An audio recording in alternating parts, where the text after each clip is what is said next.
Un peu de tourisme après cette belle marche au Dax à Élian. Me voici sur les hauteurs de la Pointe du Vent, empruntant le GR34 en direction de la Pointe du Raz, un territoire préservé et façonné par le vent et la mer. Le sentier est très vallonné et offre de magnifiques panoramas. Séparés par la baie des Trépassés, les deux pointes du Raz et du Vent dévoilent toute leur beauté.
Avant d'accéder à la plage des Trépassés, en bord de falaise, la chapelle Saint-Thier domine l'océan.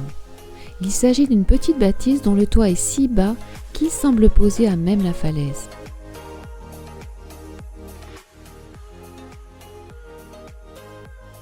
Une vieille légende raconte qu'elle sonnait toute seule pour avertir les bateaux en danger. La chapelle Saint-Thier est classée monument historique depuis 1914. Une fontaine de dévotion se trouve un peu plus au sud et la fontaine Saint-Mathieu est au nord de la chapelle.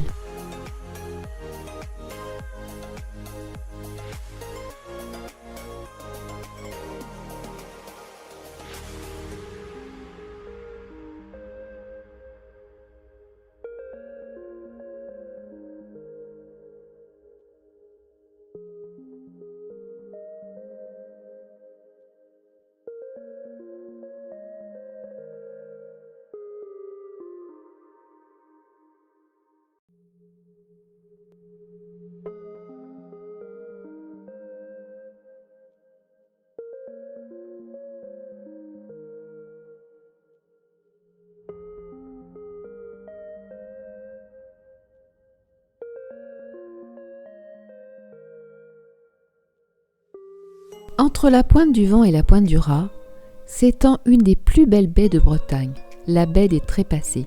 Elle fait partie intégrante du site de la Pointe du Raz et à ce titre, elle est également protégée. Son nom breton signifie la baie des morts et donne du crédit à la sinistre légende selon laquelle les cadavres des naufragés s'y échouaient régulièrement.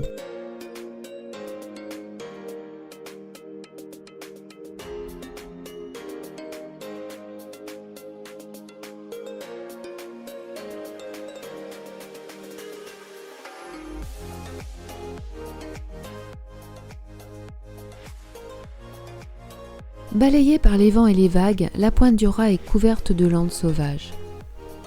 Ces falaises, culminant à 70 mètres, réservent un spectacle impressionnant. Cette longue langue de granit s'avance dans la mer d'Iroise, séparée de l'île de Sein par un détroit de 8 km de large, traversé par des courants fort redoutés des marins. On peut apercevoir l'île de Sein et le phare carré de l'îlot de la Vieille, et par temps clair, le mythique phare d'Armen. Le label national Grand Site de France, Pointe du Raz, Pointe du Vent, est décerné par le ministère de l'Écologie, de l'Énergie, du Développement durable et de la mer en 2004 et permet de récompenser l'excellence de la maîtrise de la fréquentation afin de préserver la qualité paysagère.